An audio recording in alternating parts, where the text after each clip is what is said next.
Muy buenas noches a todos. En nombre de la Sociedad Peruana de Obstetricia y Ginecología, les damos una cordial bienvenida. En breves minutos estaremos dando inicio a nuestro seminario de esta noche. Por favor, esperemos unos instantes mientras continúan ingresando nuestros invitados desde la sala de espera virtual. Bienvenidos.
Le damos la bienvenida a nuestros invitados que continúan ingresando desde la sala de espera virtual para decirles que en breves minutos estaremos dando inicio. Bienvenidos.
Muy buenas noches a todos en nombre de la Sociedad Peruana de Obstetricia y Ginecología y del Laboratorio Unimed.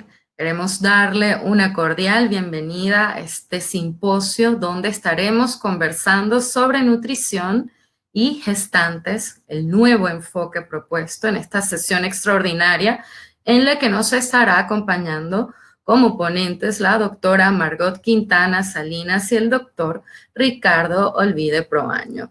Antes de dar inicio con nuestros speakers invitados, me gustaría compartir una serie de instrucciones importantes a seguir como usuarios. Si están conectados desde una computadora, a mano derecha de su pantalla podrá observar el chat del evento.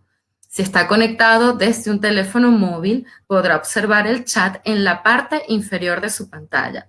A través de este canal, puede realizar todos sus comentarios y preguntas que estarán siendo respondidas al finalizar las ponencias. También es importante tener en cuenta que la calidad de su transmisión dependerá de la calidad de su conexión a Internet, por lo que recomendamos conectarse desde una red con Wi-Fi. En caso de que experimente algún problema de audio o video, únicamente deberá presionar el botón Reconectar que se encuentra en la parte superior de su pantalla. Y si por alguna eventualidad usted no logra escuchar la charla en su totalidad, en 48 horas estaremos enviándole un replay de la misma al email con el cual se registró. Dicho esto, me gustaría dar la bienvenida al doctor Juan Pedro Matsumura Casano, quien es el presidente de la Sociedad Peruana de Obstetricia y Ginecología. vicedecano de Investigación y Posgrado de la Facultad de Medicina de la Universidad Nacional Mayor de San Marcos, Past President de la Federación Latinoamericana de Sociedades de Climaterio y Menopausa y experto latinoamericano en climaterio. Dicho esto, me gustaría dar la bienvenida al doctor Juan Pedro Matsumura Casano. Muchas gracias, Ulmi. Buenas noches con todos y todas. En esta noche nos vamos a realizar una sesión extraordinaria en la que vamos a tocar un tema fundamental en estos tiempos relacionado al tema de nutrición y gestación. Realmente hemos elegido, y igualmente con el auspicio del Laboratorio Unimed, a quien agradecemos este patrocinio como nuestro aliado importante, dos personas que son doctores, tanto una es doctora en salud pública como un doctor especialista en gineco-obstetricia. Y esto lo hemos hecho porque también, déjeme rendir un homenaje a todos los nutricionistas, las y los nutricionistas del Perú, al conmemorarse hoy día el Día del Nutricionista Peruano. Y lo menciono ya ahora sí como autoridad de la universidad y con mucho orgullo, porque este día se conmemora porque la carrera que tenían los nutricionistas era una carrera que estaba sustentado muy poco en un nivel universitario y se dictaba en algunas universidades como parte de los cursos de una preparación, pero sin ninguna titulación o grado correspondiente. Fue San Marcos la primera universidad que formó una escuela de nutrición. Y en conmemoración a esa fundación es que el día de hoy se celebra el Día del Nutricionista Peruano. A todos ustedes nuestras felicitaciones por esta importante fecha, y espero que la pasen bien. Tal vez ya entrando más en el tema relacionado a la nutrición y gestación, es que toma su gran connotación en los actuales momentos por varias líneas que hemos estado a través de la sociedad preocupados, ¿no? A la mujer gestante, por ejemplo, a pesar de que desde el punto de vista del COVID no tiene mayor prevalencia en su vulnerabilidad, salvo la vulnerabilidad propia de las mujeres así no está embarazada. Sin embargo, hemos visto con gran preocupación que muchas de las gestantes que no son COVID, un poco no encontraron un sitio de atención por efecto de esta pandemia que ha colapsado todo nuestro sistema sanitario. Eso es una preocupación, ¿no? Entonces, creo que es necesario retomar este control y qué mejor que hacerlo a través de entidades académicas, científicas, en la cual nosotros logramos ponderar en ellos un efecto que es muy importante en su gestación, que es en los aspectos nutricionales. También, la otra línea importante a comentar es que vemos con mucha preocupación que la comorbilidad, y esto no necesariamente con la gestante, sino en general, la comorbilidad de la alta mortalidad de la pandemia, de aquellos que lleguen a momentos críticos y fallecen, en el 85% la mayor comorbilidad está dado por el tema de la obesidad. Y obviamente el tema de la obesidad tiene relación fundamental con los aspectos nutricionales que también vamos a tocar. Es por eso es que ya entrando en el tema en sí, vamos a presentar a nuestros ponentes, a nuestros invitados que son de primer nivel. Tenemos a continuación la presentación de la doctora Margot Quintana Salinas. Ella es doctora en salud pública, magíster en nutrición, docente de pre- y posgrado de la Facultad de Medicina de la Universidad Nacional Mayor de San Marcos, de la cual es delegado del Consejo de Facultad. O sea, ella conforma el Consejo de Facultad de la Facultad de Medicina de San Fernando.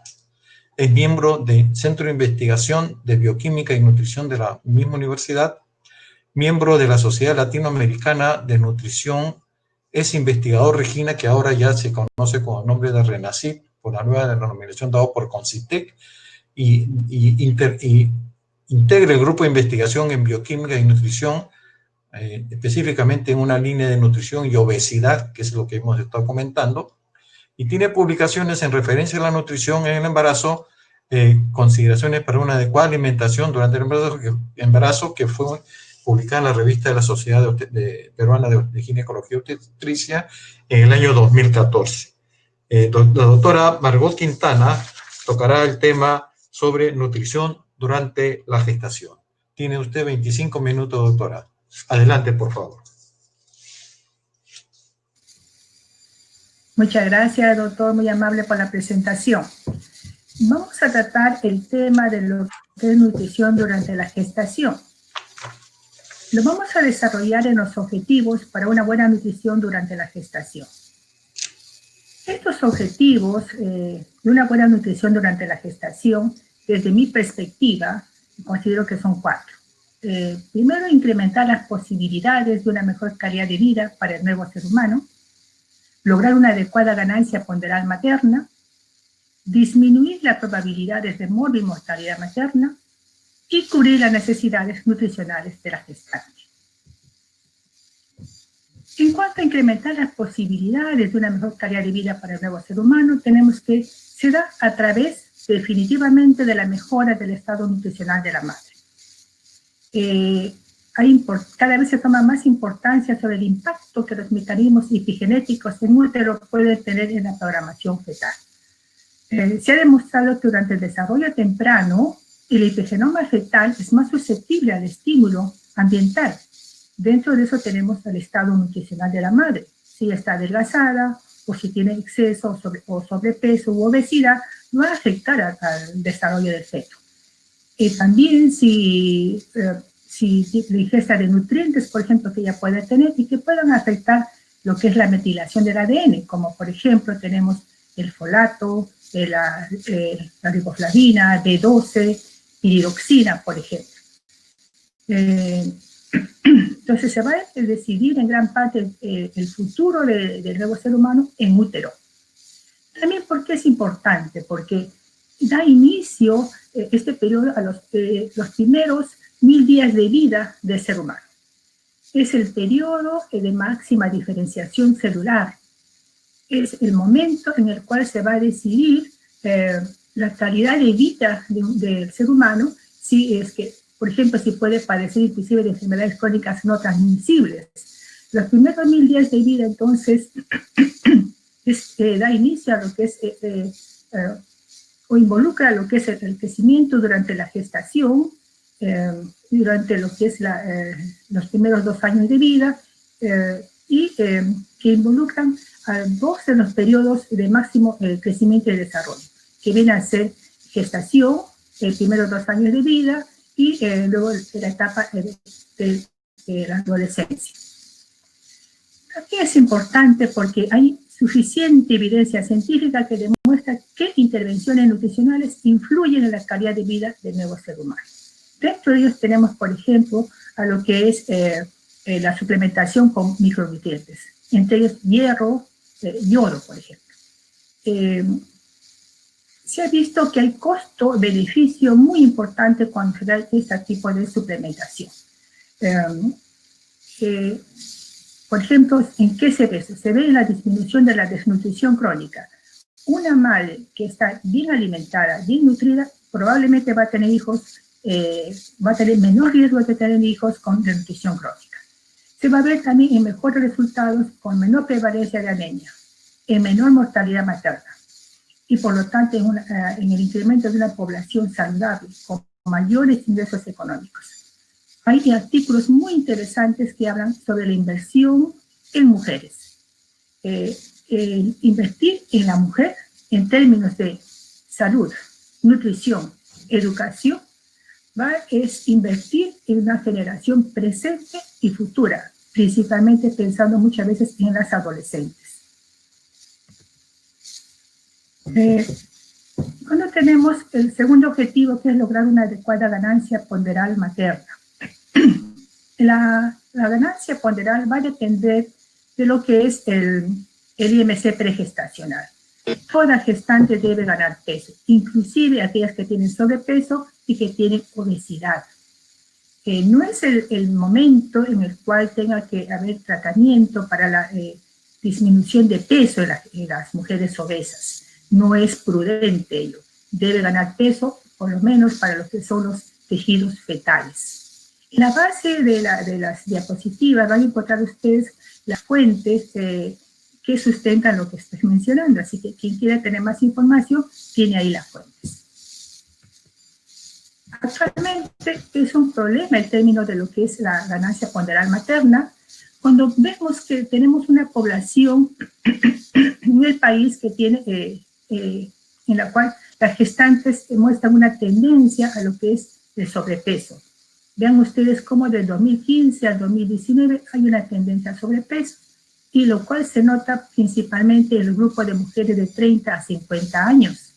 Las mujeres, las adolescentes, tienen sobrepeso, tienen sobrepeso. Por lo menos 2 de 10 gestantes adolescentes tienen sobrepeso. 4 de 10 de 30 a 50 años tienen sobrepeso. Y el tema de obesidad también muestra la misma tendencia. Vean ustedes que la obesidad se muestra un poco más de incremento. Y no es poco que la quinta parte de gestantes en el Perú sean obesas. Y también esa tendencia le está mostrando a las adolescentes. Otro tema importante, otro problema de salud pública es la presencia de anemia. Podemos observar nosotros que hay una disminución, una tendencia a la disminución de anemia en el país. Evidentemente, la anemia es un problema de salud pública que ha dado lugar a lo que son políticas públicas, como el tema de la suplementación con hierro.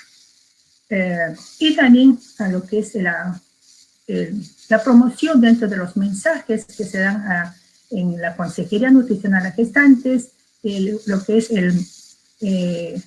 el consumo de alimentos de origen animal ricos en hierro. Cuando vemos nosotros esta figura de la distribución de la anemia en los diferentes departamentos del país, podemos ver pues, que hay diferencias marcadas. Podemos observar, por ejemplo, que en Pasco es el triple la anemia que en Arequipa. Y ahí tenemos los lugares, Pasco, Puno, Huancavelica, donde la prevalencia de anemia es alta.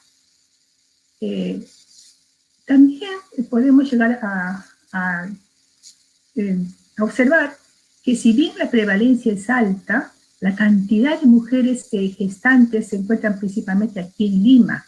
Si bien nos dice que es un 14.4% de anemia en las mujeres gestantes que asisten a los establecimientos de salud que son anémicas, vean ustedes que, o sabemos todos que en Lima se concentra la mayor cantidad de población. Entonces, es importante que también, aparte de las cifras, veamos la concentración poblacional de mujeres y lo serio que es que haya anemia en el país. Aparte de eso, tenemos que tener en cuenta que en el país, en cada lugar, hay diferentes fuentes alimentarias. Y esas fuentes alimentarias que tenemos en un país bendecido como el nuestro, donde tenemos diferentes fuentes alimentarias, hay que saberlos reconocer, darle su valor y identificar cuáles pueden ser los más convenientes que sean consumidos por la población.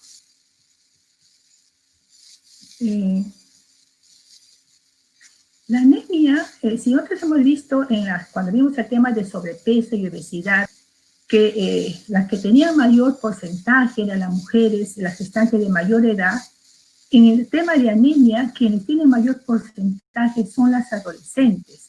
Vean ustedes, aquí la figura cambia. Las que tienen mayor porcentaje son aquellas chicas de 12 a 19 años. El periodo en el cual ellas generalmente no tienen el tema muchas de ellas no, por lo general no están preparadas para ser madres, Muchas de ellas tienen lo que son los embarazos no deseados, no han recibido la suplementación para embarazarse, no tienen la preparación ni física ni mental para ser madres, muchas de ellas ocultan su embarazo. Entonces, todo eso puede ocasionar, pues, ocasiona definitivamente más riesgos a los embarazos adolescentes. Dentro de lo que es el tema de disminuir las probabilidades de mortalidad materna, podemos notar que ha habido una disminución de 1990 al 2015 de 265 muertes por cada 100.000 nacidos vivos a 68. Ha habido una disminución importante, definitivamente, pero sigue siendo todavía alta. Tenemos el triple, por ejemplo, de lo que tiene nuestro vecino país, Chile. Probablemente, si es que logramos que disminuya lo que es la prevalencia de anemia por deficiencia de hierro, también puede disminuir lo que es la mortalidad materna. Hay estudios que demuestran que hay una relación entre mortalidad materna y anemia por deficiencia de hierro. La quinta parte de muertes maternas se relaciona con este problema nutricional. Bueno, en cuanto a cubrir las necesidades nutricionales de la gestante, cuando hablamos de lo que son requerimientos de energía, siempre empezamos, cuando hablamos de lo que son recomendaciones nutricionales, con el tema de energía. Energía que viene a ser aquel aspecto, aquel componente fundamental que va a decidir lo que es la ganancia de peso. ¿Qué es, para empezar, requerimientos de energía? ¿Qué significa? Bueno, viene a ser aquella ingesta dietaria durante el embarazo que debe proveer la energía que asegure el parto a buen término de un recién nacido saludable, de adecuado tamaño y composición corporal. Para una mujer que tenga también una composición corporal y un nivel de actividad física que sean consistentes con una buena salud y bienestar. Entonces vemos que energía está relacionada íntimamente, los requerimientos energéticos están relacionados con lo que es actividad física. Entonces, sobre energía. Energía es el determinante de la ganancia de peso. Definitivamente. Se distribuye las recomendaciones de energía en los trimestres de gestación. OMS nos dice que es recomendable que haya una ingesta desde el primer trimestre. El primer trimestre que debe darse unas 85 kilocalorías. Bueno, no siempre es así porque durante el primer trimestre muchas gestantes están inapetentes, tienen problemas de náuseas, vómitos, en fin, después se puede recuperar. Pero en términos generales se recomienda que sean 85 kilocalorías, que no es mucho. 85 kilocalorías se traduce en poco menos de un pan, en medio choclo mediano, en media taza de leche, en un huevo y medio, es decir, en volumen no es mucho, pero sí es importante en el aporte energético y dentro de esa energía lo que vienen a ser los componentes nutricionales, llámese proteínas, carbohidratos, grasas y vitaminas y minerales. Entonces, durante el primer trimestre son más o menos 85 kilocalorías y va aumentando de tal manera que en el tercer trimestre son unas 485. En promedio, se dice que son 280 kilocalorías por día. Esto equivale a un refrigerio.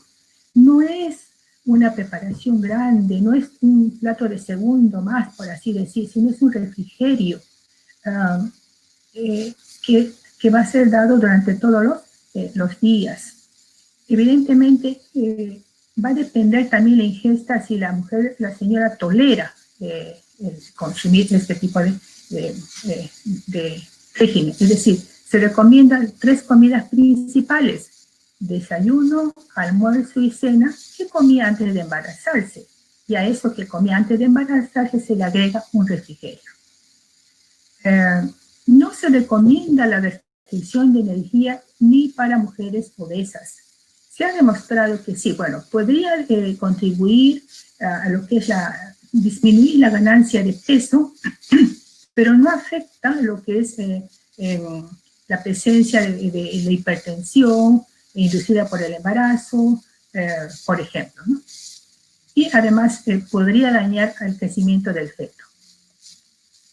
Con eso, cualquier recomendación dietaria debe ser individualizada según la actividad física y según el IMC pregestacional. No es universal, no es para todas igual. Sobre proteínas, ¿qué podríamos decir? Se recomienda pues proteínas de buena calidad, como los alimentos de origen animal. Dentro de los alimentos de origen animal, ¿por qué? Porque son, pues, nos dan proteínas completas, proteínas que tienen todos los aminoácidos que el organismo requiere. Y también pueden darse mezclas de alimentos de origen vegetal. Mezclas son las más apropiadas. Tenemos ahí las mezclas de lo que son las leguminosas, o menestras y cereales, en una proporción de 2:1. ¿Qué quiere decir? 2 porciones de cereal, es decir, arroz, o trigo, o maíz, por ejemplo, y una que es de menestra, que puede ser frijoles, payares, lentejas, por ejemplo. ¿Por qué es importante hablar de proporción? Porque hay estudios que demuestran que si bien se puede lograr el perfil de aminoácidos mezclando cereales y leguminosas, lograr un perfil que sea el apropiado, un perfil que nos indica el patrón, nos dice, sí, cumple esta mezcla, es apropiada, no siempre la digestibilidad, es decir, el aprovechamiento por el organismo es lo mejor. ¿Cómo se ha demostrado que ese aprovechamiento por el organismo es mejor? A través de pruebas de digestibilidad. Y esas pruebas han demostrado que la proporción más apropiada es 2 porciones de cereal y una de leguminosas. Se recomienda más o menos del 15 al 25% de la energía dietaria. Por lo general, nosotros llegamos en términos generales de 18 a 20%. ¿Cuándo pudiera ser hasta un 25%? Cuando, por ejemplo, se dan suplementaciones. Hay estudios que demuestran que en mujeres adelgazadas, una suplementación de un 25%, por supuesto que sea equilibrado con el aporte calórico, puede tener muy buenos resultados en el crecimiento fetal. Pero más allá del 25% ya no se recomienda porque puede producir niños macrosómicos. En relación a los carbohidratos se recomienda durante este periodo el consumo de alimentos que tienen bajo índice glicémico, como por ejemplo las leguminosas, los cereales integrales, algunas frutas como la toronja, el melocotón, los lácteos, y alimentos también con baja carga glicémica, como la piña, el kiwi, por ejemplo, que son ricos en fibra y que van a reducir el colesterol sanguíneo y van a modular la glicemia. Es muy importante este tipo de alimentos, principalmente en aquellas mujeres que tienen riesgo de desarrollar diabetes mellitus gestacional o que tengan riesgo de desarrollar preeclampsia. Pero lo que sí no se recomienda es el consumo de alimentos ultraprocesados. Definitivamente eso no se recomienda, sino todos los alimentos naturales y que puedan dar pues todos los nutrientes de la manera mejor posibles. Tenemos, por ejemplo, que el SENAN, aquí en Perú, ha emitido la guía técnica, que es la Consejería Nutricional, en el marco de la atención integral de la gestante y de la puérpera. Entonces, eso es un documento muy importante, muy valioso, que sirve para orientar a la población el cómo debe alimentarse.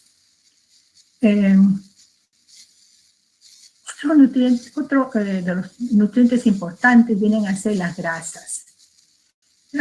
Muchas veces se le ha satanizado a las grasas, pero realmente son muy importantes. Desde que forman pues, parte de la estructura celular, de la membrana celular, ya son importantes y cumplen diferentes funciones, como la vamos a ver con un poco más de detalle en la siguiente ponencia, cuando nos hablen de lo que es omega 3, ¿no?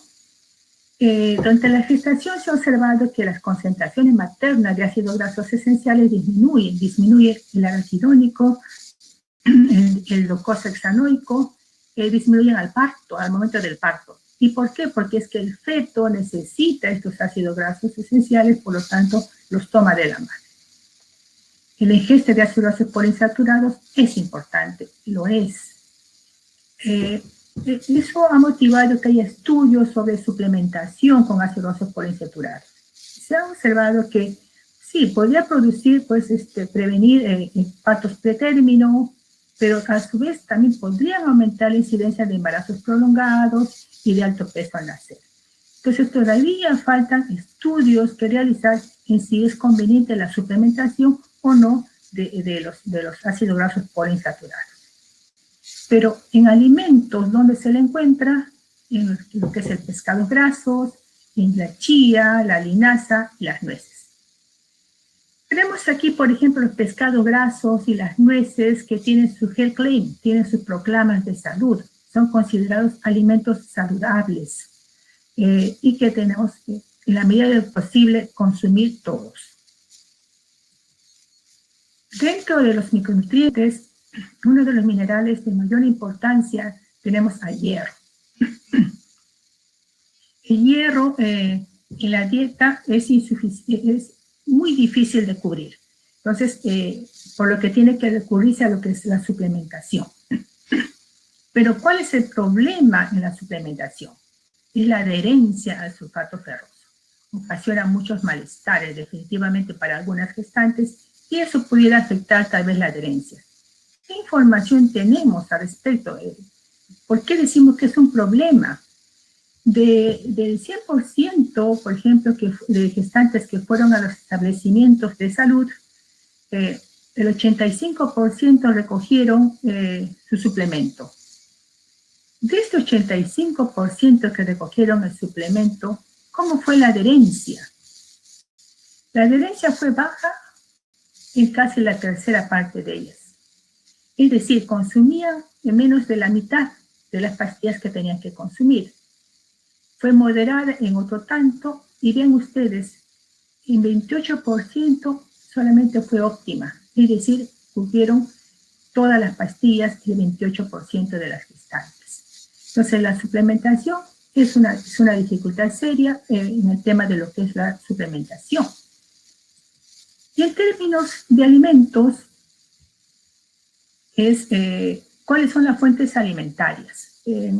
Para nosotros es la sangrecita. Estoy viendo que hay de otros países, y nosotros acá en Perú le llamamos sangrecita a lo que es la sangre de pollo, ¿no? Entonces, la sangre de pollo la llevamos acá sangrecita. También consumimos sangre, por ejemplo, de cerdo en unos preparados. Entonces, esta sangrecita, las carnes rojas, las vísceras rojas, los pescados oscuros, tienen hierro. Las aves tienen, sí tienen. Muchas veces se dice, el pollo no tiene hierro, sí tiene hierro. No en cantidades como lo tienen las carnes rojas, pero tiene hierro y es parte de nuestro consumo popular, habitual.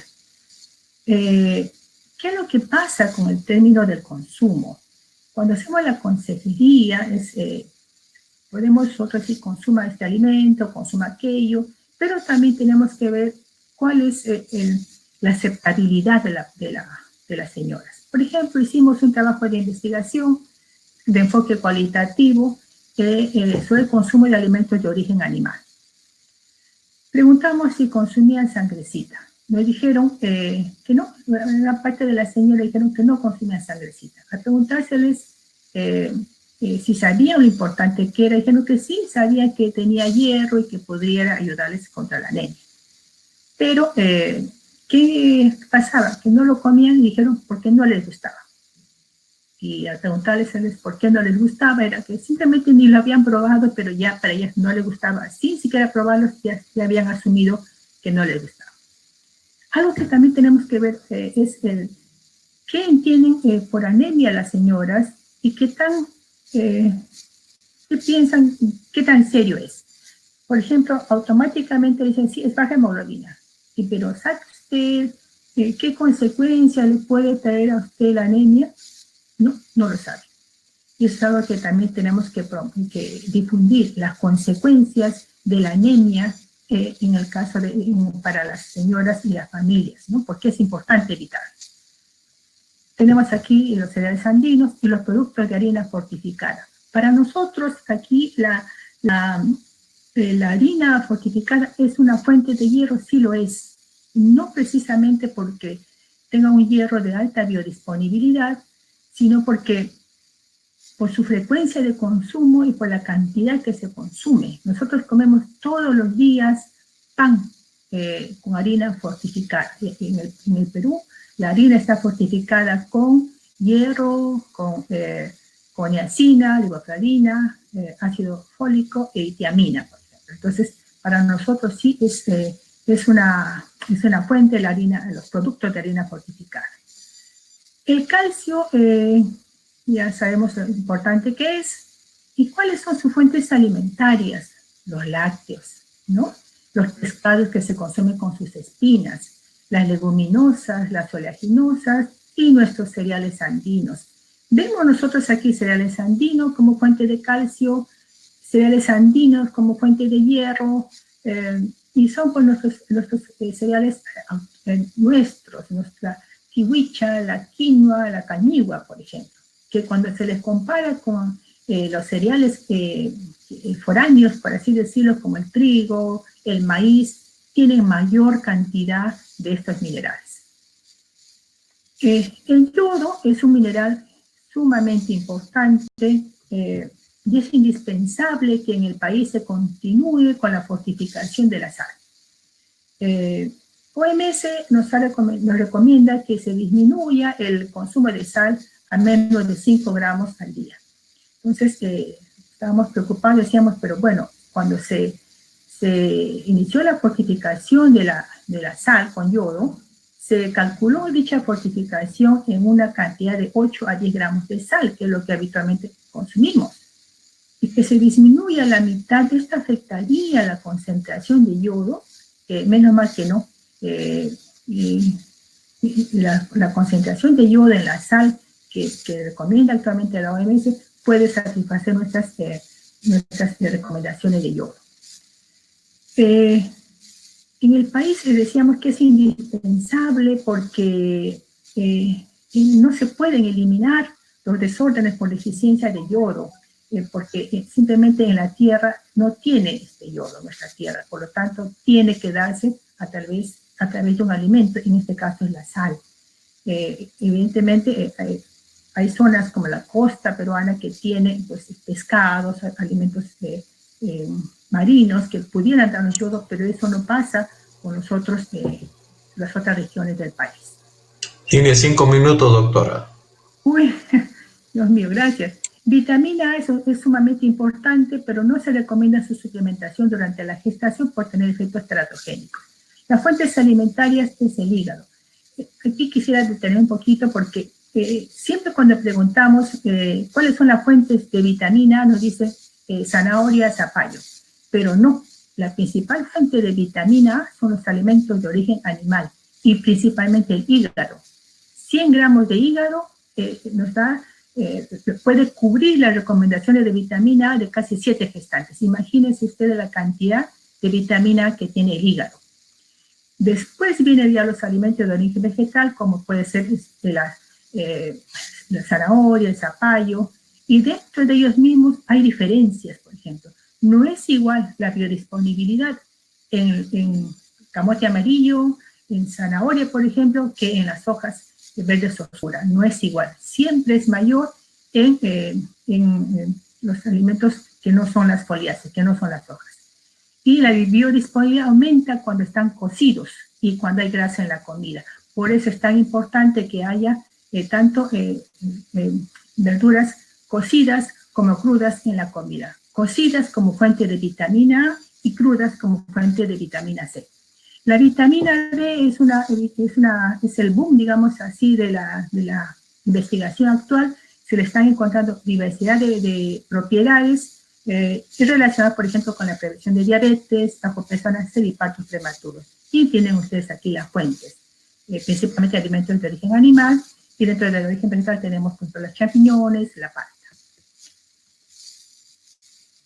En cuanto al ácido fólico, se recomienda su suplementación, y esta debe comenzar al menos un mes antes de la concepción, porque es necesaria en los primeros 12 meses de gestación. Lamentablemente, La suplementación empieza a los 4 meses, cuando debe ser antes. Una mujer debe prepararse para ser madre, preparándose tomando ácido fólico.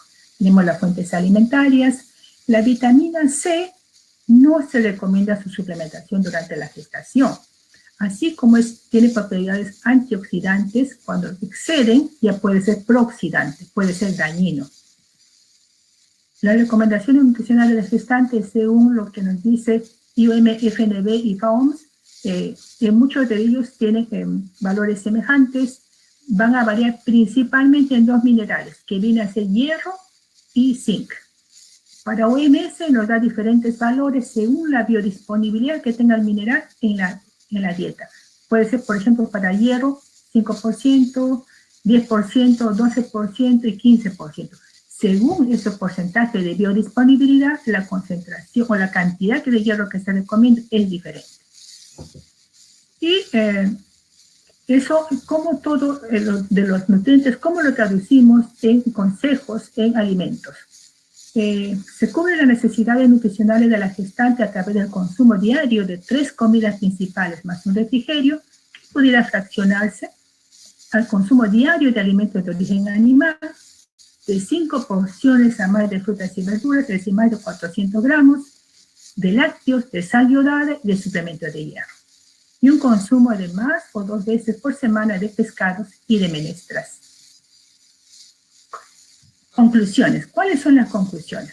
La gestación es el periodo crucial para el bienestar presente y futuro del recién nacido. La mujer requiere cuidados durante su periodo gestacional para su propia salud. La gestante debe tener una alimentación saludable, así puede cubrir la mayoría de nutrientes que requiere. La suplementación universal que se recomienda es de hierro y de ácido fólico. Definitivamente se requiere realizar investigaciones en alimentación y nutrición de la gestante en el país.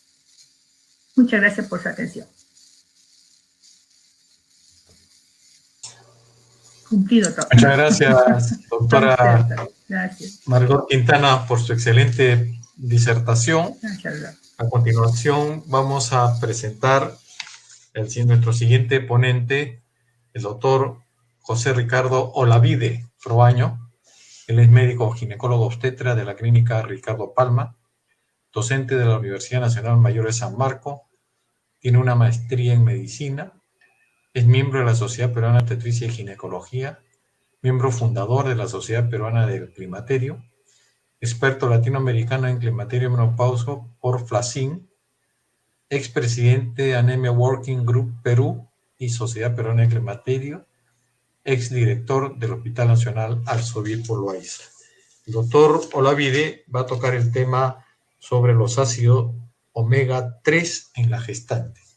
Adelante, Ricardo, tienes 25 minutos. Muchas gracias, doctor Matsumura, por su presentación.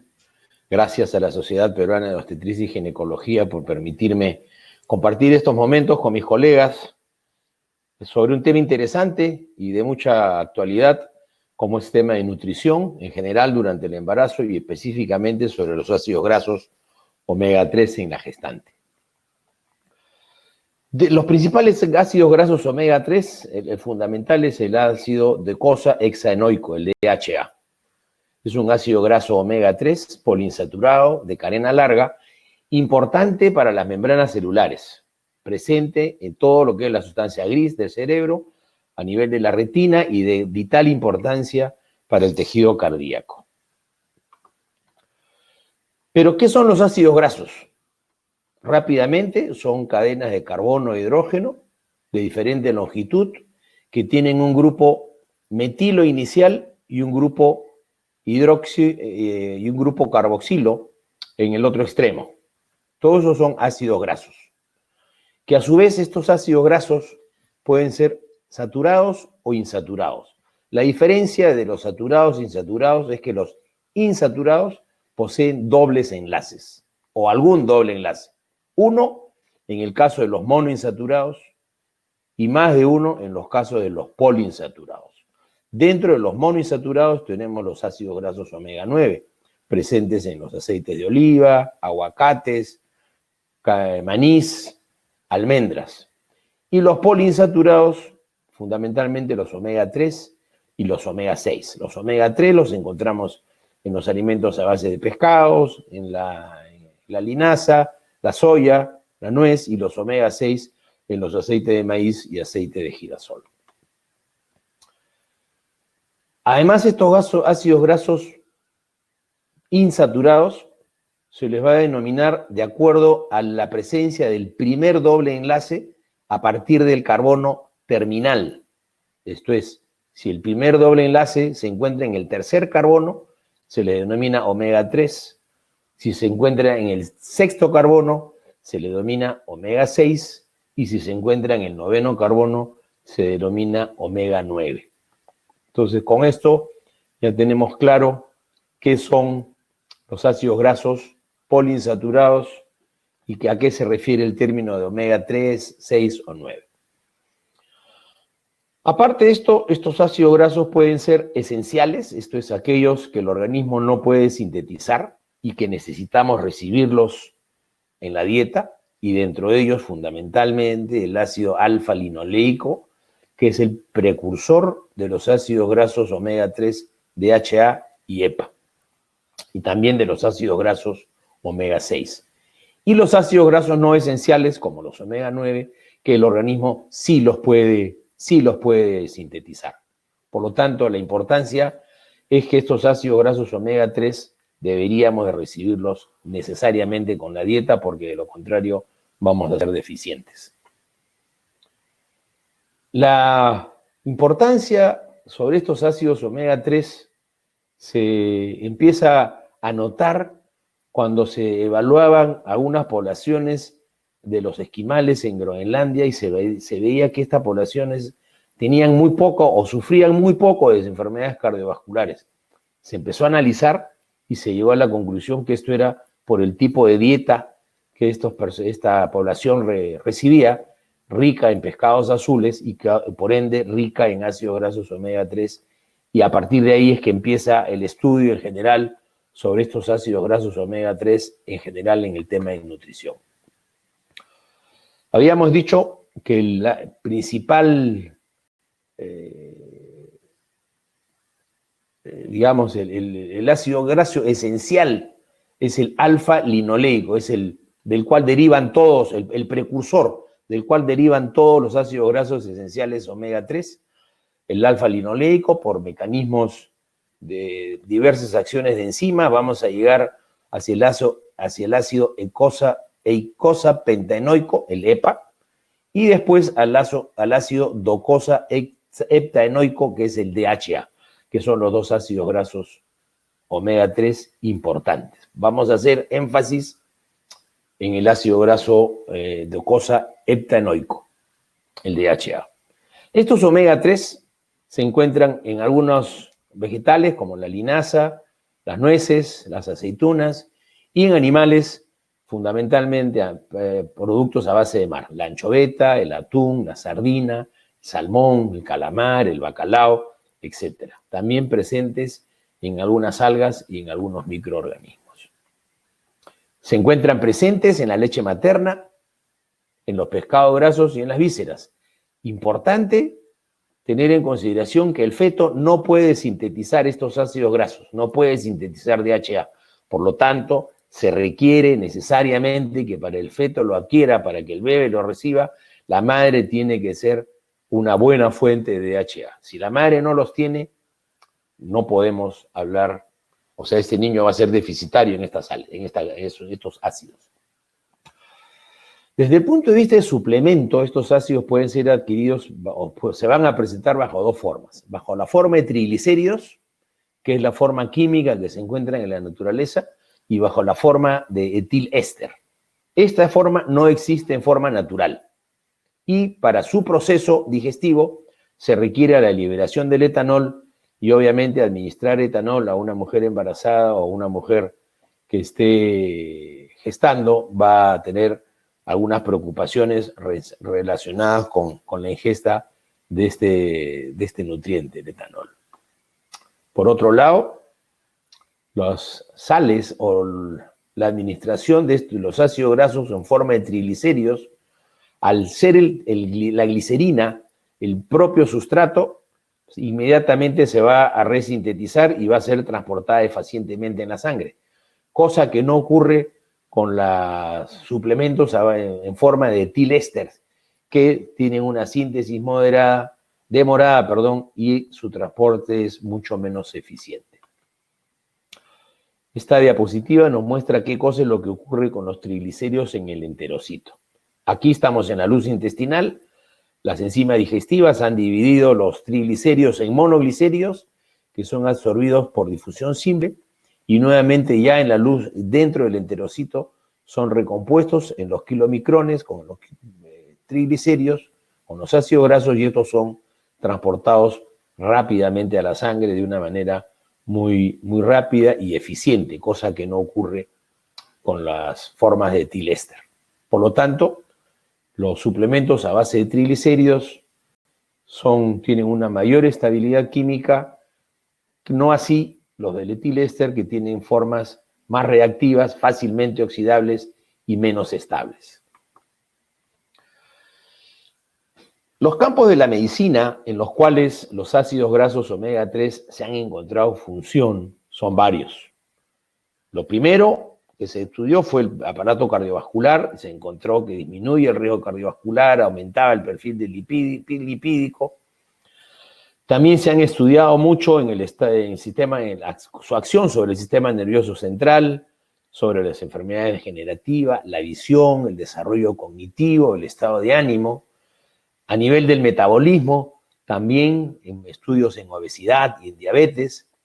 Y algo interesante, también se han estudiado mucho en el tema de la inflamación, en enfermedades autoinmunes, enfermedades de Crohn, enfermedades dermatológicas, y recientemente que estamos padeciendo esta pandemia por el COVID, en la cual existe un gran componente inflamatorio, los ácidos grasos esenciales, omega 3, el DHA, parece que también está teniendo alguna acción favorable en este tipo de contingencias.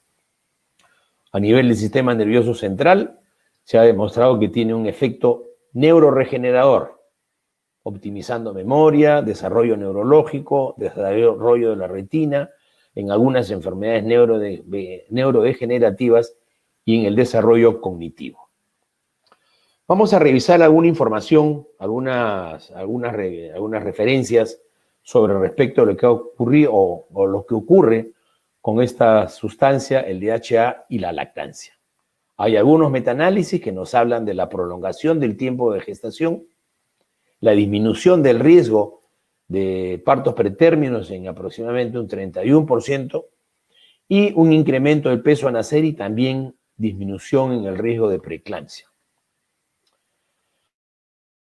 En el embarazo y en la lactancia también es fundamental para el desarrollo neurológico del recién nacido y obviamente los hallazgos en lo que respecta a la disminución de la incidencia de partos prematuros, mayor duración del embarazo y mayor peso al nacer es lo que vamos a revisar en las siguientes referencias. Estos estudios son estudios comparativos que se estudiaban la la administración de aceite de pescado versus otros aceites o placebo, la administración de aceite de pescado versus otros aceites, en este otro estudio, la administración de huevos enriquecidos con DHA versus la administración de huevos normales, y este otro estudio similar, aceite de pescado versus aceite vegetal en mujeres embarazadas.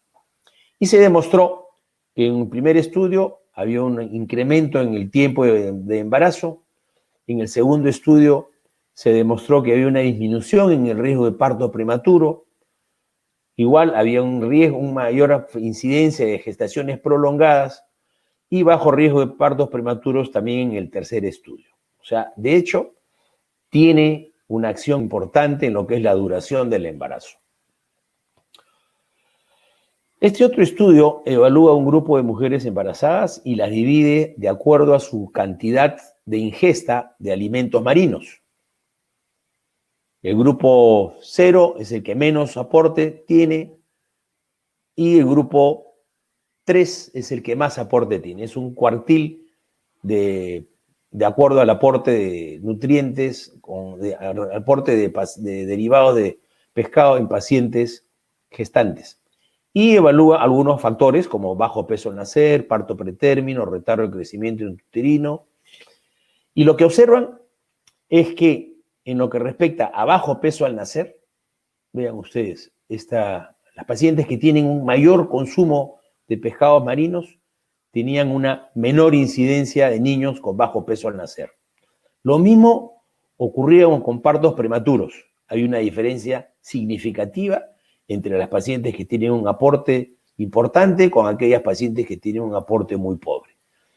Esta diferencia no era tan importante, si bien había una diferencia en lo que refiere al retardo del crecimiento intrauterino, no fue tan importante como en los otros dos, de niños de bajo peso al nacer y parto pretérmino. Entonces, las conclusiones de este autor es que la administración de suplementos o la administración de alimentos a base de pescado era favorable para disminuir la incidencia de partos pretérmino y los niños con bajo peso al nacer. Tan es así que en el año 2011 la Organización Mundial de la Salud emite este comunicado en el que dice que la administración de estos suplementos de aceites marinos durante el embarazo ha tenido efectos favorables en la disminución del riesgo de partos prematuros, la disminución de preeclampsia y algunos factores cognitivos de los niños.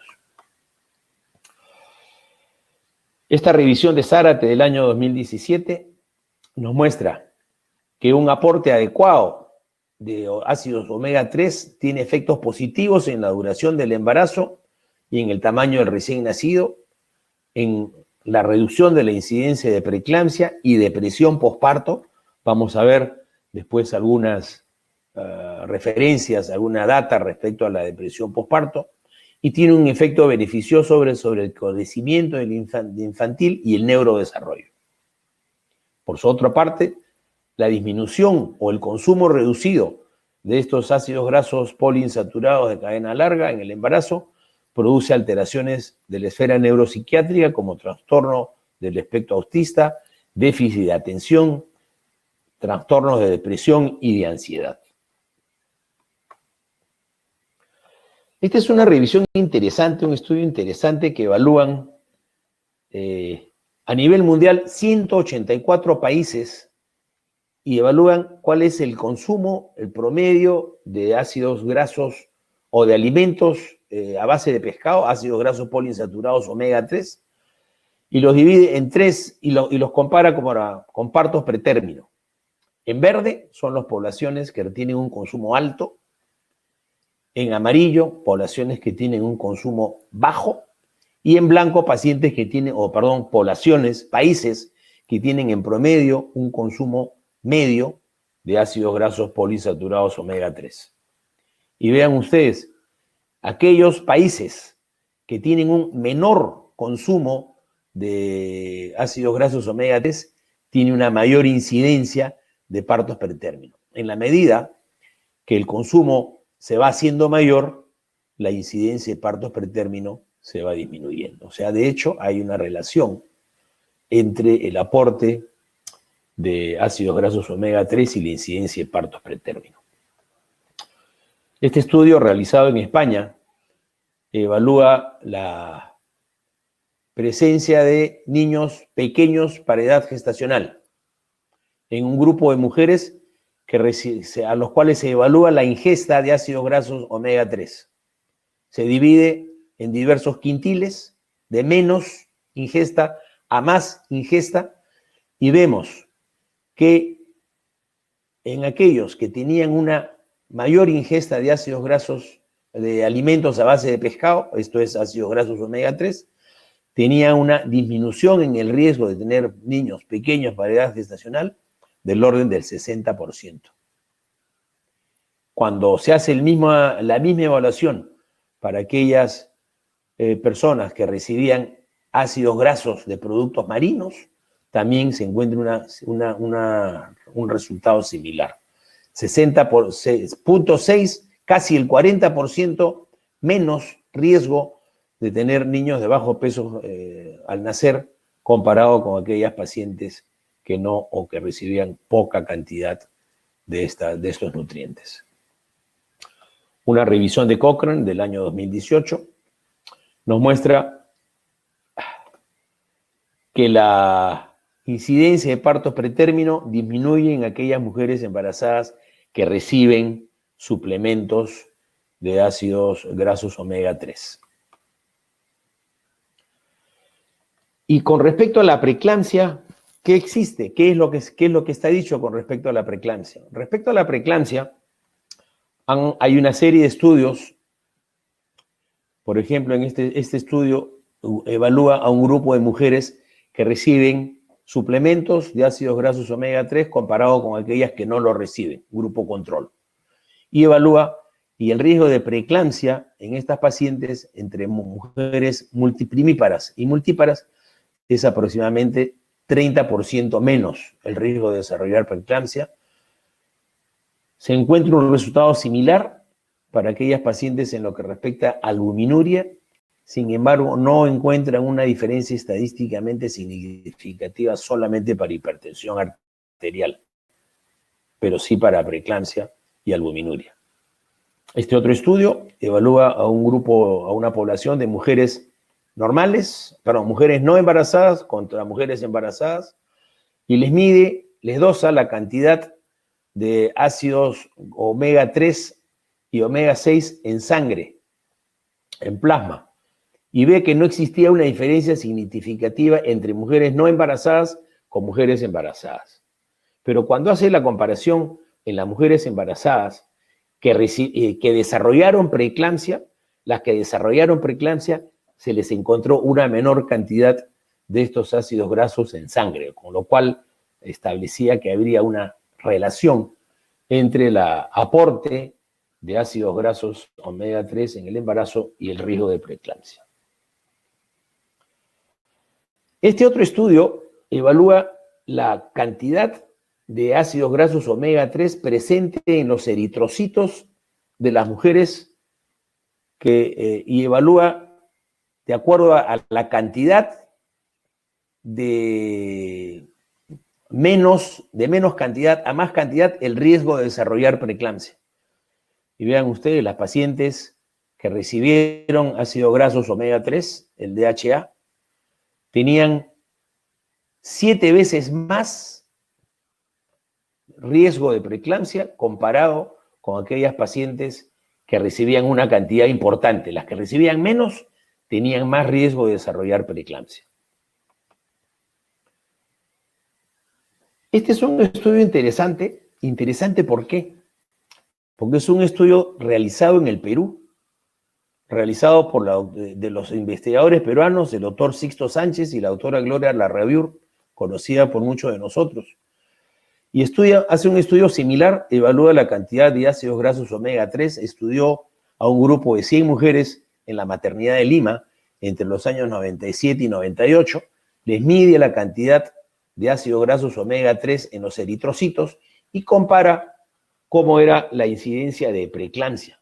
Y ellos concluyen que las mujeres peruanas de la maternidad de Lima, las que tenían una menor cantidad de ácidos grasos en los eritrocitos, tenían una mayor incidencia de preeclampsia comparada con las que tenían una mayor cantidad.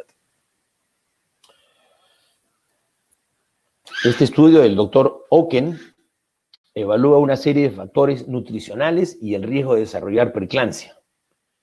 Y el que tiene más significación es cuando la administración de ácidos grasos esenciales, DHA y EPA, que tiene una disminución en el riesgo de preeclampsia en el orden del 20%.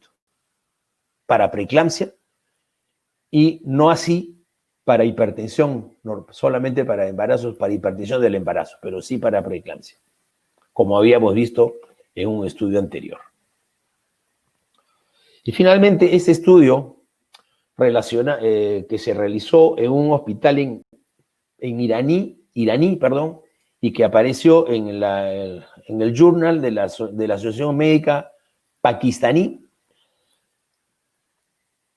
evalúa el efecto de la cantidad de consumo de pescado en un grupo de mujeres de poco, moderado y grande, y evalúa cuál es la incidencia de partos pretérmino, niños de bajo peso al nacer y preeclampsia. Y las pacientes que tenían mayor consumo de pescado tuvieron mucho menos riesgo de desarrollar partos prematuros, niños de bajo peso al nacer y preeclampsia.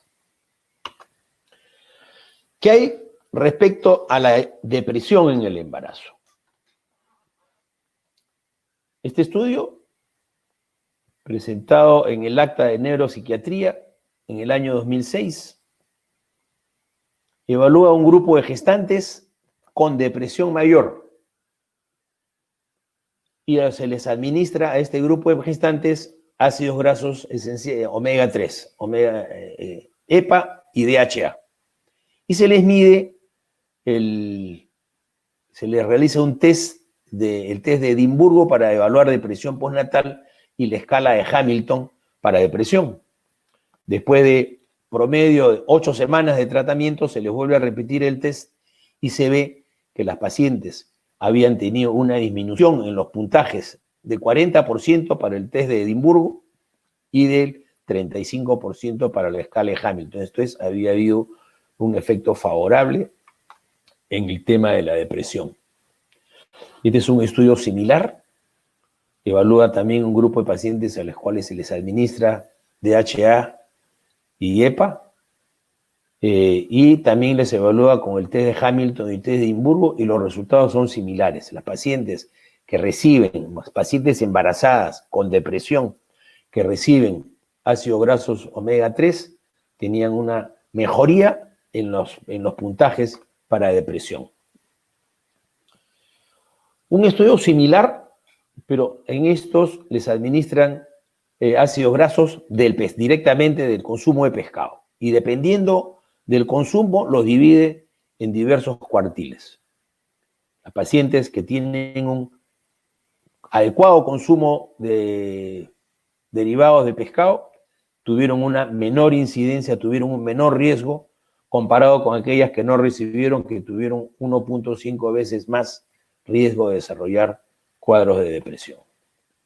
Y esta es, digamos, la gráfica del estudio que hemos visto anteriormente, cómo a mayor consumo de ácidos grasos omega 3 había una mejoría en los puntajes para depresión de estas pacientes embarazadas. El mecanismo por el cual se postula que tendría una acción favorable sería a través de la neuroinflamación. Nuevamente, el aspecto de los ácidos grasos omega 3 en el manejo de la inflamación, de la neuroinflamación y de los neurotransmisores.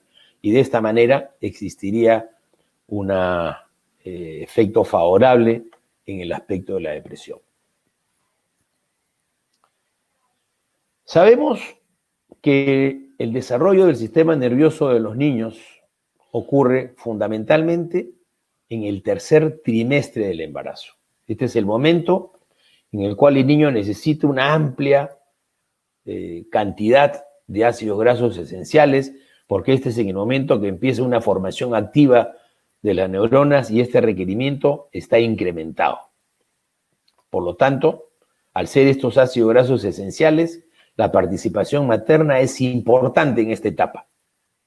Y es en esta etapa en que la madre va a pasar hacia el feto sus reservas de estos ácidos omega 3, que si la madre es deficitaria, obviamente el bebé también va a tener dificultades en poder de poder recibir estos nutrientes. Y esto va a tener trastornos en la función mental, en el desarrollo de la función mental, en el comportamiento, en el estado de ánimo y en el aprendizaje, así como la concentración y en la atención, de acuerdo a lo que nos hablan estos estudios.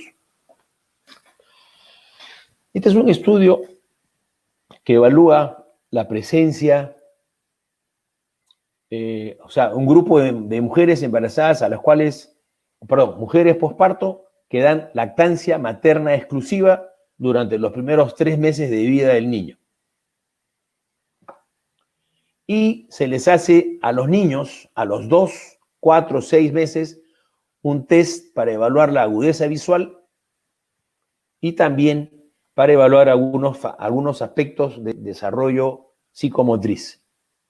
Se les mide a los niños en los glóbulos rojos la presencia de ácidos omega 3 en los glóbulos rojos fetales y llegan a la conclusión de que aquellos niños que tenían una mayor cantidad de ácidos omega 3 en los glóbulos rojos tenían mejores resultados en lo que respecta a agudeza visual y al de los parámetros de desarrollo psicomotriz. Tiene 5 minutos, doctor. Sí, Olavide. me faltan 3 diapositivas y termino, doctor. Gracias. Este estudio de Helland estudia el cociente intelectual de niños cuyas madres habían recibido, por un lado, un grupo de aceite de bacalao y por otro grupo aceite de maíz. Y estudia el desarrollo del cociente intelectual de estos niños. Los niños cuyas madres recibieron aceite de bacalao durante el embarazo, tuvieron una mejor puntuación en estos test comparado con los niños que no recibieron esto. Y esto se correlacionó en forma significativa con la ingesta materna de DHA y de EPA durante el embarazo. Este es un estudio posterior del mismo autor que se ve de manera gráfica cómo son los puntajes del cociente intelectual para los niños de madres en azul que recibieron estos omega 3 comparado con aquellos niños, cuyas madres no recibieron esta sustancia. Este otro estudio también de Dunstan en el año 2008 evalúa cómo es el hecho de suplementar ácidos omega 3 a mujeres embarazadas para ver el desarrollo cognitivo de los niños a los 2 años y medio. Y los niños cuyas madres fueron suplementadas tuvieron un mejor valor comparado con aquellos niños que no recibieron esto. En lo que respecta a la visión, sabemos que los fotorreceptores de la retina son compuestos entre un 30 y 40% de DHA y son importantes para el desarrollo de la función visual tanto de niños como de adultos. Y hay estudios que nos hablan de que los niños que recibieron leche enriquecida con DHA tienen mayor agudeza visual comparado con aquellos niños que no lo recibieron. Las recomendaciones, entonces, después de haber escuchado esta información, es que toda mujer gestante en periodo de lactancia o durante el embarazo y en el periodo de lactancia requiere recibir, entre otros nutrientes, una cantidad adecuada de ácidos grasos esenciales. De preferencia, con la dieta. Pero si por alguna razón esto no es posible, deberíamos de suplementar estos nutrientes para que la mujer pueda tener un adecuado aporte y que a su vez este aporte, aparte de darle beneficios a la misma mujer embarazada, también puede darle beneficios a su producto.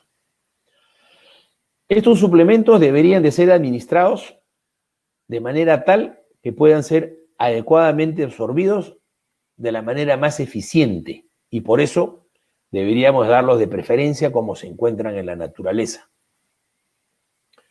Los beneficios que aporta el recibir una adecuada suplementación con DHA son reducción en la posibilidad de desarrollar preeclampsia, menor riesgo de sufrir depresión postparto, menor riesgo de tener partos prematuros, menor probabilidades de niños con bajo peso al nacer, niños con un adecuado desarrollo del sistema nervioso central y la retina, con menos probabilidades de problemas de desarrollo y de conducta con respecto a otros niños. Bien, esto era lo que quería presentarles, así que estoy llanos por lo menos para las preguntas. Agradezco su atención. Muchas gracias, doctor Olavide, por su excelente ponencia. Vamos a invitar a la doctora Lady Zamora, por favor, para que haga el momento de preguntas y respuestas. Invitamos a los ponentes a prender su grabación y sus audios, ¿ya? Adelante, doctora Lady Zamora. Doctora Lady, debe estar en celeste el botoncito del micrófono. El micrófono no se escucha. Debe estar en celeste, es el segundo botoncito en la parte superior de su pantalla.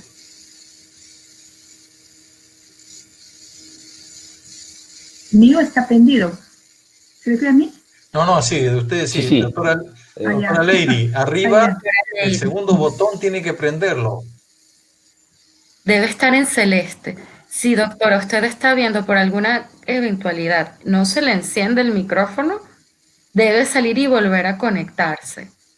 En ese caso, bueno, igual pudiésemos, exacto, no pudo prender. Bueno, pudiésemos iniciar de repente la sesión de preguntas con el doctor Matsumura. O podemos esperar. Ya tenemos a la doctora Ley. Bueno, no hay problema. Perfecto. Ya, no, si está la doctora, ya, sí, si no, ya. ¿Está la doctora? Todavía, ¿no? Se está conectando, vamos a ver si logramos conseguirla con el audio. Ya. A ver, doctora. Hola. Hable. Hola, buenas noches, ¿me escuchan? Ahora sí, ya, sí. Ok, perfecto. Okay. Listo. Buenas noches a todos, muchas gracias por su participación, doctor Olavide, doctora Quintana, muy buenas ponencias, muchas gracias. Tenemos varias preguntas que han hecho en el chat, entonces voy a ir haciéndolas, dirigiéndolas a cada uno de ustedes.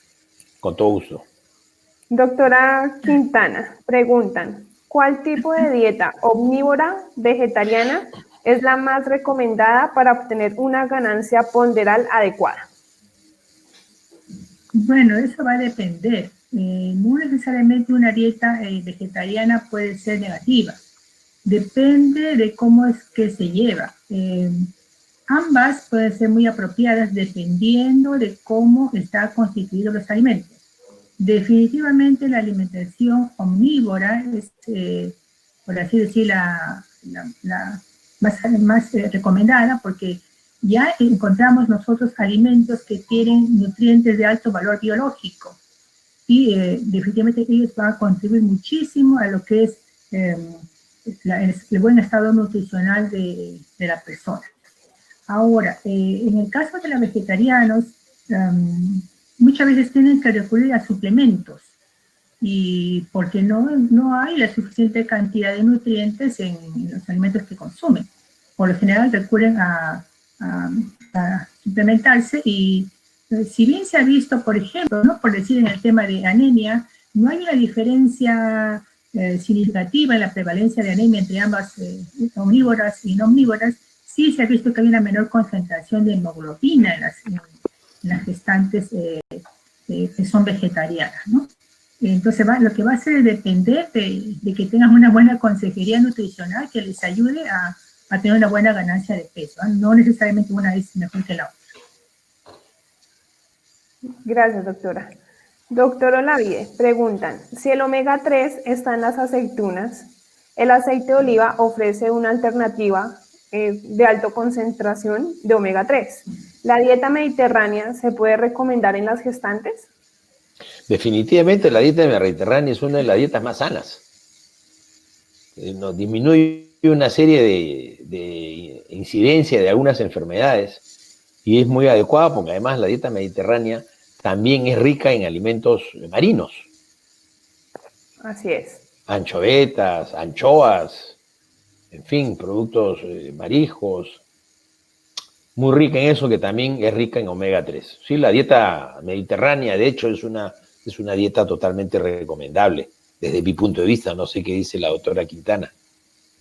Claro que sí, doctor. La dieta mediterránea es una de las dietas consideradas saludables y viene a ser prácticamente el prototipo de lo que es una alimentación saludable. Entonces, ahí se han ideado diferentes índices de alimentación saludable basándose en lo que es la dieta mediterránea. ¿Debiéramos inclinarnos un poco a ello? Sí, pero sería adquirir, digamos, nuevos hábitos de alimentación para nosotros, ¿no? El consumir, por ejemplo, el aceite de oliva no es muy común en nosotros, todavía sigue siendo un alimento un poquito caro para nosotros, ¿no? Pero poco a poco me imagino que podemos ir adaptándonos y consumir ese tipo de alimentos. Muchas gracias.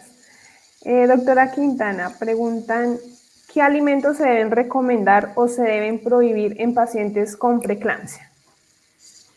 Bueno, cuando hay preeclampsia, ¿qué alimentos se deben recomendar? Bueno, uno de ellos son los que acababa justo de mencionar el doctor Olapide, en el cual menciona los alimentos los que son ricos en omega. Dentro de ellos tenemos a los pescados, por ejemplo, los pescados marinos, principalmente los pescados grasos. Luego otros alimentos que se tienen que recomendar son aquellos que son ricos en fibra. Van a contribuir muchísimo en ello, lo que son frutas, verduras. Dentro de las verduras tenemos, por ejemplo, las espinacas se recomiendan en esos casos. Las frutas tenemos al plátano, tiene potasio, y es muy importante considerar ello, alimentos que tienen potasio, que tienen magnesio, dentro de ellos los cereales integrales, por ejemplo. ¿Qué alimentos se deben evitar? Bueno, y también se tiene que consumir, por ejemplo, los lácteos, ¿no? Lácteos hipograsos. ¿Qué alimentos se deben evitar? Tenemos dentro de ellos, evidentemente, aquellos alimentos que son pues salados, ¿no? Aquellos productos que son precisamente los ultraprocesados, que tienen ahí grandes cantidades de sodio en su composición. Las gaseosas mismas se debieran evitar en estos casos de la preeclampsia, ¿no? Y aquellos alimentos también que son ricos en vitamina D deberían consumirse. Muchas gracias, sí, doctora. Quisiera agregar, doctora Lady, que en realidad cuando un paciente tiene preeclampsia, el tratamiento pues obviamente es terminar el embarazo. Pero, o sea, no hay tratamiento para la eclampsia salvo la conclusión del embarazo. Lo que la dieta nos puede ayudar es a que el paciente tenga menos riesgo de desarrollar. Y dentro de ellos, uno de los nutrientes que más, lo mostré en una diapositiva, que más había mostrado un efecto favorable en la disminución del riesgo de desarrollar preeclampsia son los ácidos grasos omega 3. Doctor Olavide pregunta, me gustaría saber si tienen experiencias con cesáreas y el uso de omega 3, ¿cuándo suspenderlo? A ver, los ácidos grasos omega 3 pues son parte importante en la dieta.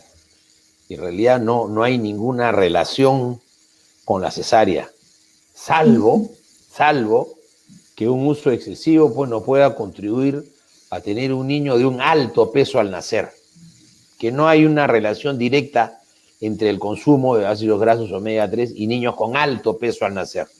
Hay relación con niños de bajo peso al nacer, menos incidencia de niños con bajo peso, pero no niños con alto peso. Por lo tanto, no habría ninguna relación, en mi opinión, con respecto al tema o al riesgo de requerir una cesárea, ¿no? Y de suspenderlo, bueno, en realidad, el paciente que va a ser sometido a una cirugía, pues debería estar con un ayuno unas horas antes de la cirugía, pero una vez que está establecida su alimentación, el paciente puede recurrir a su dieta y o sus suplementos, porque esto también va a ser parte importante de lo que la madre va a poderle brindar al niño a través de la lactancia materna. No olvidemos que la leche es la principal fuente, la leche materna, perdón, es la principal fuente de estos ácidos grasos omega 3 para el recién nacido. Muchas gracias. Doctora Quintana, en la gestante obesa, la ganancia de 5 kilogramos ¿no implicaría que no pueda cubrir sus necesidades nutricionales? Bueno, digamos que se podría correr cierto riesgo, pero es importante pensar en que hay que dar alimentos con alta concentración o densidad de nutrientes, lo que se menciona, alimentos ricos en nutrientes. Dentro de ellos tenemos, por ejemplo, aquellos alimentos que, como por ejemplo los alimentos de origen animal, que tienen buena cantidad, digamos, por decir, uno de ellos, hígado. El hígado hemos visto que tiene una alta concentración de vitamina D, tiene también otras vitaminas liposolubles, tiene hidrosolubles, tiene tiamina, tiene riboflavina, tiene cobre, sí, es decir, es un alimento rico, concentrado en nutrientes. Entonces, en el caso de la gestante, lo que tiene que pensar es en darse obesa tiene que darse alimentos que sean concentrados en nutrientes. Procurar, en la medida de lo posible, elegir aquellos alimentos que también a ella le agraden, porque recordemos que esto también tiene que ver con el tema de hábitos, tiene que ver con costumbres, tiene que ver con gustos, y es algo difícil muchas veces que una mujer que es obesa y pues siempre está acostumbrada a comer más allá de lo que realmente necesita. Entonces, también cómo convencerla de que tiene que comer no en la cantidad en la cual está habitualmente acostumbrada a comer y que le permite seguir subiendo de peso, sino aquello que le permita mantener su peso corporal y simplemente incrementar un poco de peso, también es algo que hay que trabajar, tanto con nutricionista como también con psicólogo. No es algo sencillo, pero sí tiene que pensarse en que se tiene que dar alimentos con mayor densidad nutricional. Dentro de ellos, repito, son los alimentos de origen animal, y dentro tenemos también alimentos como son los cereales, las mismas leguminosas, por ejemplo, ¿no? Pero sí puede ganar peso y tener buena cantidad de nutrientes con los que consuma, sí. Aunque recuerde que la idea está que tiene que tener una alimentación tal donde va a tener desayuno, almuerzo, cena, y capaz algo por el refrigerio, es decir, va a comer, no significa que va a comer muy poquito, no, va a comer algo que le permita ganar poco peso. Y en esa comida que ella va a recibir aquellos alimentos que le permitan tener una adecuada ganancia de peso y tener una buena ingesta de nutrientes, ¿no? Entendido, gracias, doctora Quintana. Doctora Olavide, preguntan, ¿qué nos puede decir de la contaminación del pescado con mercurio y la indicación de evitar el consumo del pescado por esta razón? En realidad esto podría eventualmente ser válido en aquellas poblaciones que sean países altamente industrializados, cuya pesca se realiza cercana a las costas, donde vierten los desechos industriales.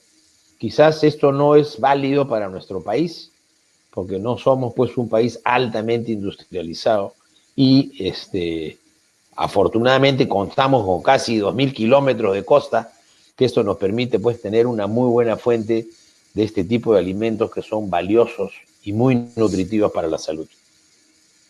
Muchas gracias. Doctor Olavide, preguntan, mi consulta es si podemos recomendar el ácido fólico hasta las 13 semanas de embarazo y luego se puede recomendar suplementos con ácidos grasos poliinsaturados, como por ejemplo vienen en presentaciones Gestavit o Madrim. A ver, en realidad lo ideal sería que nuestra mujer embarazada pueda recibir este tipo de nutrientes a través de la dieta. Pero como sabemos, la dieta no siempre es todo lo rica en todos los nutrientes que requiere la mujer embarazada, y esa es la razón por la cual se administran los suplementos. Si el paciente tiene una buena tolerancia digestiva, que vendría a ser el problema durante el primer trimestre del embarazo, que se puede asociar a las náuseas y los vómitos del embarazo, el paciente podría recibir estos suplementos desde el primer día del embarazo. Idealmente el ácido fólico unos meses antes del embarazo, idealmente el ácido fólico. Pero los otros suplementos se podrían administrar desde el primer día que la mujer se embaraza. El tema es que muchas veces estas mujeres en el primer trimestre tienen los famosos náuseas y vómitos del embarazo, que el administrarle un suplemento lo único que va a hacer es que este malestar pueda ser de mayor intensidad y que al final pues el paciente abandona la terapia. O sea, de poder se puede. Listo. Aquí hay una pregunta para los dos. ¿Qué recomiendan los ponentes sobre la nutrición de la gestante en la era de pandemia COVID-19, al tener en cuenta que va a ser de una larga duración, especialmente en la creciente, en la población con pobreza y con pobreza extrema? Bien, realmente, definitivamente es un problema muy serio actualmente el que estamos pasando, el tema de la pandemia. las recomendaciones no tendrían por qué ser diferentes a las que se han dado, puesto que las recomendaciones que se dan es para precisamente mejorar lo que es el sistema inmunológico, cuando se recomienda el consumo de frutas, de hortalizas, de leguminosas, de cereales. Entonces no tendría por qué ser diferentes, por así decir. Lo que se tiene que pensar es en los cuidados normales que tiene que tener ella y protegerse del virus. Principalmente es eso, porque después los nutrientes que mejoran el sistema inmunológico, tenemos ahí lo que es el consumo de zinc, de hierro, por ejemplo, el selenio, esos nutrientes que están precisamente, y bueno, la verdad que sí, para qué debo decir, soy algo fanática de los alimentos de origen animal, precisamente porque se encuentran en estos alimentos de mayor biodisponibilidad. Es decir, el organismo es capaz de absorberlos con mayor facilidad que en los alimentos de origen vegetal. Cada grupo de alimentos tiene sus propiedades, mientras que unos son particularmente importantes porque tienen nutrientes en alta biodisponibilidad, otros son importantes porque van a cumplir otras funciones, como el otorgar fibra, por ejemplo, que es tan importante para el peristaltismo, otorgar alimentos que tienen magnesio, y dar aquellos pigmentos que se requieren para tener una alimentación saludable, como están en las frutas y en las verduras. Entonces debe haber una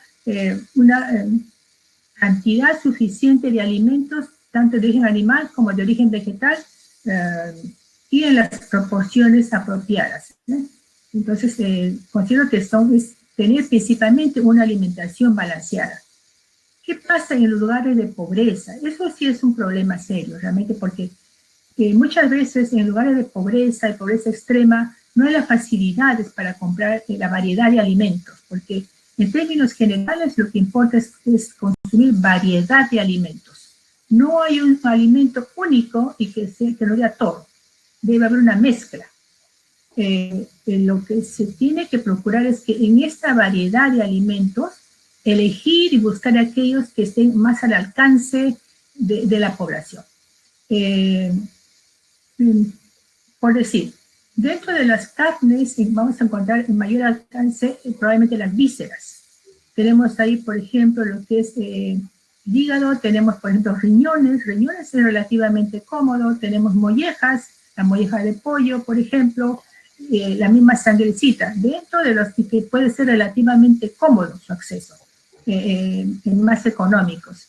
Puede recurrirse a los alimentos de origen vegetal, tenemos ahí diferentes tipos de cereales que pueden estar al alcance, tenemos leguminosas que pueden estar también al alcance, los pallares son relativamente cómodos en determinados lugares, las frutas también pueden ser cómodas dependiendo de la estación. Entonces, lo importante es que se busque en el mercado aquellos alimentos que estén más cómodos y que se procure tener una alimentación variada. La clave es que sea variada. La clave es que sea un plato, por así decir, con alimentos de diferentes colores, en medio de lo que esté más accesible a la capacidad de las personas, a la capacidad económica. Pero también aquí quisiera recalcar algo. Hicimos un estudio y ¿qué decían las señoras de nivel socioeconómico bajo? Que compraban, por ejemplo, las verduras picaditas, y aunque las compraban picadas, porque es barato, si ya la estaba picada, además estaba picadito. ¿Qué pasa cuando las hortalizas ya están picadas? Pasa que tienen mayor superficie que está expuesta al medio ambiente, por lo tanto puede haber pérdida de nutrientes. Por lo tanto, tiene que comprarse los alimentos enteros y tener una forma de cocción que permita aprovechar los nutrientes que están en estos alimentos. Sí, quizás complementar a lo que ha manifestado la doctora Quintana, que en esta época que estamos pues sufriendo esta pandemia, en realidad ningún alimento va a tratarla, pero sí lo que podemos hacer es tener alimentación adecuada que nos permita que nuestro organismo tenga mejor capacidad para defendernos. Y en estos últimos tiempos han habido dos tipos de nutrientes que creo que son sumamente interesantes. Por un lado, vitamina D. El aporte adecuado de vitamina D ayuda al sistema inmunológico. Y por otro lado, los ácidos grasos omega 3, que han demostrado que tienen una muy buena acción antiinflamatoria.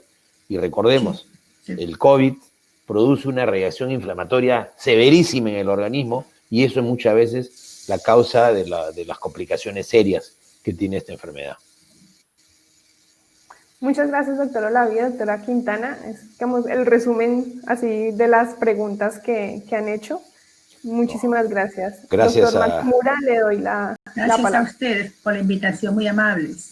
Sí, Gracias. bueno, realmente hemos asistido a una gran fiesta nutricional académica. Y eso creo que tiene su grande compensación por los ponentes, la calidad de los ponentes, a la cual la sociedad agradece y reconoce sus excelentes presentaciones. También quisiera en este momento agradecer a quien nos ha patrocinado y representa Laboratorios Unimed, la doctora Lady Zamora, quien ha tenido la posibilidad y la mejor alternativa de hacer este esquema de preguntas y respuestas que le da el toque femenino a una situación que le da mayor peso académico a esta situación. Igualmente también yo quisiera resaltar dentro de lo que he realizado una revisión de las personas presentes. Hay mucha gente de Latinoamérica.